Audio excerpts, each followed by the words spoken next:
Hello guys, welcome back to kitties world. என்னோடய நெயில்ஸை நான் ஃபியூ டேஸாக மெயின்டைன் பண்ணாமலே வச்சுருந்தேன். உங்களுக்கு வீடியோவில் பார்த்தாலே தெரியும், என்னோடய நெயில்ஸில் இருக்க நெயில் பாலிஷ் எல்லாம் ரிமூவ் ஆகி ரொம்ப டேமேஜ்டாக இருக்குது. ப்ராப்பராக நெயிலை ரீகலர் பண்ண போகிறேன். அதோட வீடியோவை தான் நீங்கள் பார்க்க போகிறீங்க. மார்க்கெட்டில் நெயில் கிளென்சிங் வைப்ஸ்னு கிடைக்கும். அதை வச்சு என்னோடய ஓல்டு நெயில் கலரை நான் நீட்டாக ரிமூவ் பண்ணிக்கிட்டேன். இதுக்கு முன்னாடி பார்த்தீங்கன்னா நான் சில்வர் நெயில் கலர் யூஸ் பண்ணியிருக்கிறேன். அதுக்கு மேலே கில்ட்ரி கோட் கொடுத்துருக்குறேன்.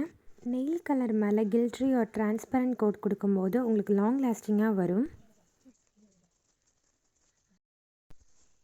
ரீகலர் பண்ணுறதுக்காக நான் blue and white nail polish எடுத்துக்கிட்டேன். ஃபர்ஸ்ட் ஒரு single layer of blue coat நான் கொடுத்துக்கிட்டேன்.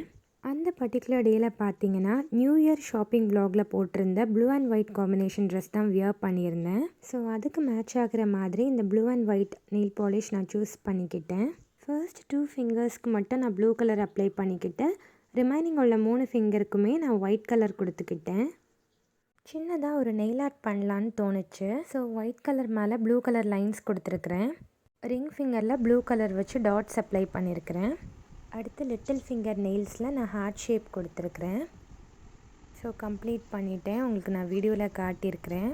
வீடியோவில் பார்க்குறத விட நீங்கள் நேரில் பார்க்கும்போது ரொம்ப க்யூட்டாகவே இருக்கும். இதுக்கு மேலே நான் பேபி பிங்க் கலரில் இருக்கக்கூடிய கில்ட்ரி கோட் கொடுத்துக்கிட்டேன். ஓவரால் லுக்கை நான் வீடியோவில் ஷேர் பண்ணியிருக்கிறேன், நீங்கள் பார்க்கலாம். இந்த மாதிரி இன்ட்ரெஸ்டிங்கான வீடியோஸ்க்கு கிட்டீஸ் வேர்ல்டு சேனலை மறக்காமல் சப்ஸ்கிரைப் பண்ணுங்கள். பெல் ஐக்கானை கிளிக் பண்ணிக்கோங்க. தேங்க்ஸ் ஃபார் வாட்சிங்.